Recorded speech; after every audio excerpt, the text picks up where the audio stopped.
تو ناظرین السلام علیکم ورحمۃ اللہ وبرکاتہ۔ آج کا بیان حضرت سید امین القادری کا بیان رہے گا ربیع الاول کے حوالے سے، تو پورا بیان ضرور سنیں اور اس پر عمل بھی کریں، اور اللہ سے دعا کریں کہ اللہ ہمیں نیک عمل کرنے کی توفیق عطا فرمائے۔ تو چلیے بیان شروع کرتے ہیں۔ منورہ کے اندر لوگ منتظر ہیں کہ سرکار آ رہے ہیں، حضور آ رہے ہیں، آقا آ رہے ہیں، مولا آ رہے ہیں، ماوا آ رہے ہیں، ملجا آ رہے ہیں، نبیوں کا امام آ رہا ہے، یثرب کو مدینے بنانے والا آ رہا ہے، بطحا کو قیامت تک چمکانے والا آ رہا ہے، طیبہ کا چاند آ رہا ہے، آمنہ کا لال آ رہا ہے، حرم کا مکین آ رہا ہے، امام الحرمین آ رہا ہے، سید العالمین آ رہا ہے، شفیع المذنبین آ رہا ہے، وہ آ رہا ہے جس کی آمد سے مدینہ حرم بنے گا، وہ آ رہا ہے جس کی آمد سے رب کا کرم برسے گا، وہ آ رہا ہے جس کے قدموں کو جس کے قدموں کو یثرب کی خاک چوم کر خاک شفا بن جائے گی، وہ زمین جو کبھی بلاؤں کا گھر تھی، نبی کے قدموں سے اسے خاک شفا ہونے کا شرف مل جائے گا، اس کی آمد ہے۔ لیکن مدینے والوں کی تڑپ کیا تھی؟ توجہ فرمائیں، ان کے اور ہمارے جذبات ایک سے ہیں، ان کے ہمارے انتظامات ایک سے ہیں، ان کے اور ہمارے معاملات ایک سے ہیں، اس لیے کہ ان کا جو مسلک ہے وہ اپنا بھی مسلک ہے۔ توجہ فرمائیں، اتفاق کی بات یہ ہے، حضور علیہ الصلوۃ والتسلیم جب مکے سے چلے وہ مہینہ سفر کا تھا، اور جب مدینہ منورہ حضور علیہ السلام پہنچنے لگے تو وہ ایام ربیع الاول کے تھے، گویا کہ صحابہ کرام انتظار کر رہے تھے ربیع الاول کے پہلے عشرے ہی سے حضور کب تشریف لا رہے ہیں۔ آج بھی ان مدنی صحابہ کی سنت ادا کرتے ہوئے سنی منتظر رہتا ہے کہ ربیع الاول کی 12ویں کب آ رہی ہے، اس وقت وہ انتظار میں تھے۔ روایت میں آتا ہے کہ میرے آقا صلی اللہ علیہ وسلم کی آمد سے قبل صحابہ کرام نے، میں نے مدینہ منورہ میں وہ چبوترا دیکھا ہے، اس چبوترے کو میں نے اپنی آنکھوں سے زیارت کیا ہے، مٹی کا ایک چبوترا ہے، اونچا بنا ہوا ہے، سارے مدنی آ کر، بلکہ اس وقت تو مدنی کوئی نہیں ہوا تھا، اس لیے کہ ابھی مدنی راستے میں تھا، تو مدینہ کب مدینہ ہوتا؟ اس وقت تو وہ اہل یثرب تھے، وہ لوگ سب اس ٹیلے پہ چڑھ جاتے اور چڑھ کر کے یوں دیکھتے وہ کہاں آ رہا ہے، وہ کون آ رہا ہے، وہ کس طرح آ رہا ہے، اس لیے کہ بہت سارے لوگوں نے حضور کو بغیر دیکھے اسلام قبول کیا تھا، آقا کو دیکھا نہیں تھا، صرف حضور کی ادائیں سن کر کے اسلام قبول کیا تھا، حضور کے تیار کردہ افراد کو دیکھ کر انہوں نے اسلام قبول کیا تھا، جیسے حضرت اسد ابن زرارہ، حضرت سعید ابن مسیب کی دعوت پر حضرت سعد وغیرہ، یہ وہ بزرگان دین ہیں مدینہ منورہ کے جو مدینے کے سردار کہلاتے تھے، انہوں نے اسلام قبول کیا۔ حضور ایسے ہیں، حضور ایسے ہیں، حضور ایسے ہیں، وہ بغیر دیکھے دیوانے ہو گئے تھے، اور اب ان کو انتظار تھا کہ وہ کب آتے ہیں کہ ہمیں حضور کا دیدار نصیب ہو جائے، ہم آقا علیہ السلام کو دیکھ لیں، انتظار ہو رہا ہے سرکار کب آئیں گے، آقا کب آئیں گے۔ صبح سے لے کر شام تک بس وہ یوں ہی دیکھتے رہتے، اور جب کوئی نہیں آتا تو وہ شام کو اپنے گھروں کو چلے جاتے۔ ایک روایت میں یہ بھی ہے کہ صبح سے لے کر کے دن چڑھے تک وہ وہاں رہتے، پھر دوپہر کو گھروں کو چلے جاتے، پھر شام کو آتے، اس طریقے سے ان کا یہ معمول تھا۔ ایک دن ایسا ہوا کہ وہ صبح سے لے کر دوپہر تک تکتے رہے حضور کی راہ۔ ذرا غور تو کریں ان کا اشتیاق کیسا ہوگا، ان کا انداز کیسا ہوگا، اللہ اکبر۔ وہ انتظار کرتے رہے۔ ایک دوپہر کو اتفاق سے ایک یہودی وہاں پر موجود تھا، اور جو مسلمان تھے وہ دوپہر کو اپنے اپنے گھروں کو چلے گئے تھے۔ اس نے کہا وہ دیکھو مسلمانوں جس کا انتظار تم کئی دن سے کر رہے تھے، وہ قافلہ آ رہا ہے۔ جب وہ دوڑ کر کے آئے، روایتوں میں آتا ہے کہ مدینہ منورہ کی عورتیں چھتوں پہ چڑھ گئی، حضور آ رہے ہیں۔ لوگوں کو ایک اعتراض ہے، سنیوں کا جلوس نکلتا ہے تو عورتیں کھڑے ہو کے دیکھتی کیوں ہے؟ لوگوں کو اعتراض ہے، سنیوں کا جلوس نکلتا ہے میلاد کا، عورتیں کھڑے ہو کر دیکھتی کیوں ہیں؟ ہم کہتے ہیں یہ بھی حدیث سے ثابت ہے، یہ بھی حدیث سے ثابت ہے، تیری نیت بری ہے بدکار، اس لیے تجھے اچھا نہیں لگتا، ورنہ جو نبی کی محبت میں نگاہیں نیچی کر کے گزرتے ہیں ان کے دل سے پوچھ کہ حضور علیہ الصلوۃ والتسلیم کی آمد کے وقت مدینے کی عورتیں چھتوں پہ چڑھ گئی تھی، ننھی ننھی بچیاں دف لے کر باہر آ گئی تھی، اور مدینہ منورہ کے جوان تلواریں لے کر، نیزے اور بھالے لے کر سڑکوں پر چل رہے تھے، حضور علیہ السلام ادھر تشریف لا رہے تھے، وہ نعرے لگا رہے تھے، مرحبا یا محمد یا رسول اللہ، مرحبا یا محمد یا رسول اللہ، مرحبا یا محمد یا رسول اللہ۔ اس طریقے سے وہ ہاتھ اٹھاتے جاتے، تلواریں اٹھاتے جاتے، نیزے اٹھاتے جاتے اور کہتے مرحبا یا محمد یا رسول اللہ، مرحبا یا محمد یا رسول اللہ، یعنی مدینہ منورہ میں حضور کی آمد پر یا رسول اللہ کے نعرے لگ رہے تھے۔ پتہ چلا آمد رسول پر یا رسول اللہ کے نعرے لگانا کسی مولوی کی بدعت نہیں ہے، بلکہ یہ صحابہ کی سنت ہے۔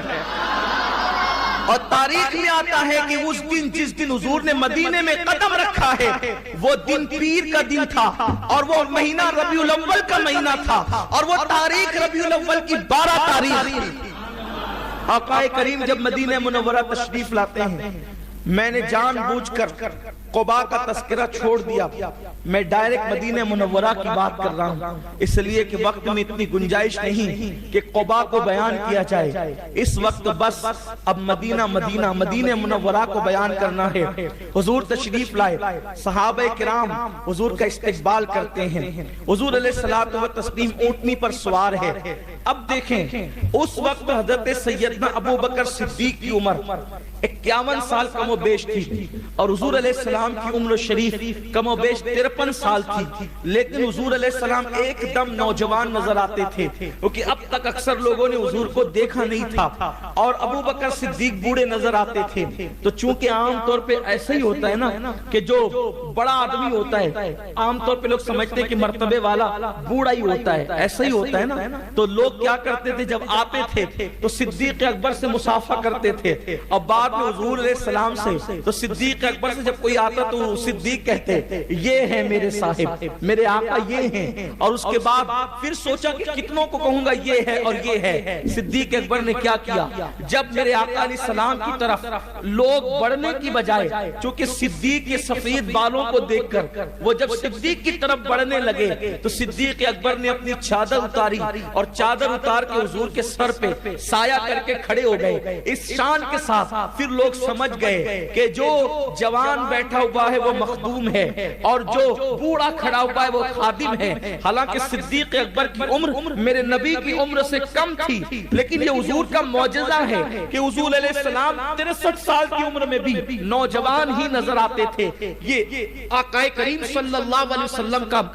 عظیم معجزہ ہے۔ بہرحال صدیق اکبر حضور علیہ السلام کے لیے چادر لے کر کے کھڑے ہو گئے۔ اب یہ قافلہ مدینۃ الرسول میں داخل ہو رہا ہے، لوگوں کو انتظار ہے۔ جیسے جیسے اونٹنی آگے بڑھتی ہے، مدینے کی ننھی ننھی بچیاں کہتی ہے طلع البدر علینا من ثنیات الوداع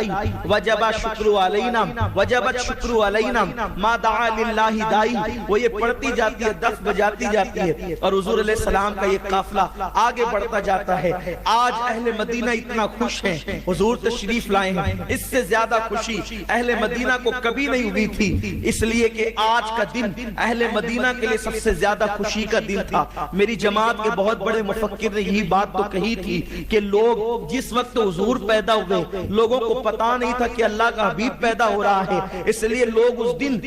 انسانوں نے جشن نہیں بنایا، جانوروں نے منایا، چرند نے منایا، پرند نے منایا، فرشتوں نے منایا، لیکن انسانوں نے نہیں منایا، اس لیے کہ انسانوں کو پتا نہیں تھا۔ انسان تو یہ کہہ رہے تھے کہ عبداللہ کا بیٹا آیا ہے، آمنہ کا لقت جگر آیا ہے، عبد المطلب کو پوتا آیا ہے، ابو طالب کو بھتیجا آیا ہے، لیکن جو ہے اس وقت کسی نے جشن اس طرح نہیں منایا کہ نبیوں کا امام آیا ہے۔ قدرت نے کہا بندو انتظار کرو، اگر بات یہی ہے تو ایک تاریخ ایسی ملا دیں گے کہ اگر محبوب علیہ السلام کی آمد پر لوگوں کو پتا نہیں تھا، سب نے جشن منایا، انسان نے نہیں منایا، ایک دن انسان سے بھی منوا دیں گے اور پھر اس کو تاریخ مرتب کریں گے، اس لیے کہ محبوب کی ولادت کی تاریخ اور حبیب کی مدینہ منورہ میں دخول کی تاریخ دونوں کو یکساں کر دیں گے، اس کا دن بھی یکساں ہوگا، اس کا مہینہ بھی یکساں ہوگا۔ اللہ اکبر! یعنی آپ غور کریں، حضور مکہ میں آئے تو بھی دن پیر کا تھا، مہینہ ربیع الاول کا تھا، تاریخ 12 تھی، اور حضور مدینے بھی آئے،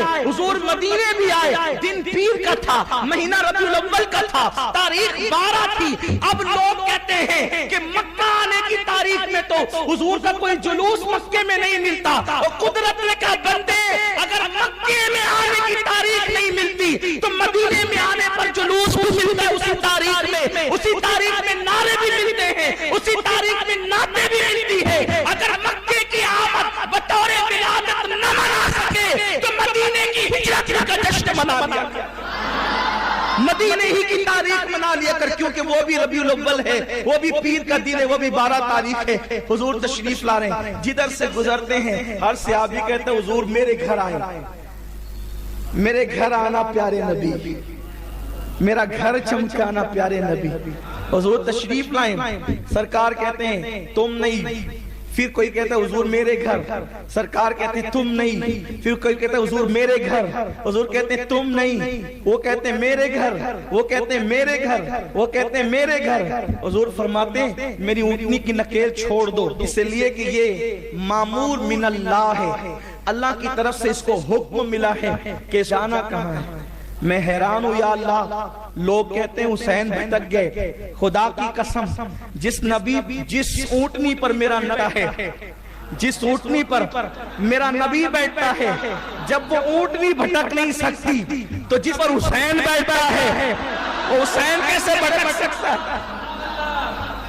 ارے نبی کی سواری نہیں بیٹھتی تو نبی کا سوار کیسے بیٹھ سکتا؟ تو ناظرین بیان اگر اچھا لگے تو ضرور ویڈیو کو لائک کریں، اور ہمارے چینل پر اگر نئے ہیں تو ضرور سبسکرائب کریں، اور اللہ سے دعا کریں کہ اللہ ہمیں نیک عمل کرنے کی توفیق عطا فرمائے، ہر بلا مصیبتوں سے، پریشانیوں سے، آفتوں سے، بیماریوں سے حفاظت فرمائے۔ اس ربیع الاول کے مہینے میں ہمیں خوب نیکیاں کرنے کی توفیق عطا فرمائے۔ تو ناظرین ملتے ہیں اگلی ویڈیو میں، تب تک کے لیے السلام علیکم ورحمۃ اللہ وبرکاتہ۔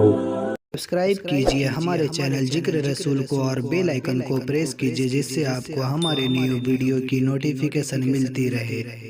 ویڈیو اچھی لگے تو ہمارے ویڈیو کو لائک کریں اور ہمارے چینل کو سبسکرائب کریں۔